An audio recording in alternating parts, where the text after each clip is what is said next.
Europe 1. Et le journal de 6 heures est évidemment présenté par Roman Oquet. Bonjour Roman. Bonjour à tous. C'est ce qui s'appelle une victoire sur le fil. 1,5% des voix, 2 millions de bulletins séparent Lula de Bolsonaro. 12 ans après la fin de son dernier mandat, le leader de la gauche radicale retrouve la présidence du Brésil. Les résultats sont tombés juste avant minuit.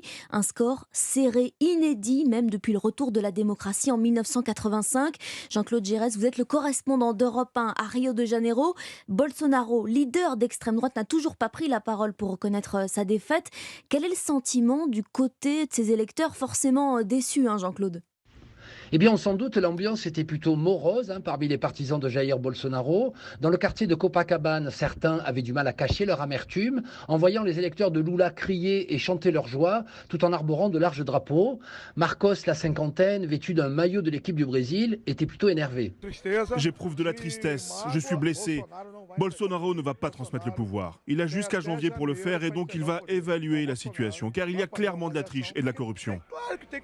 Lorsque le décompte des voix a laissé apparaître la victoire de Lula, les électeurs de Bolsonaro ont rapidement quitté les terrasses de café. Patrick, lui, est resté avec sa famille.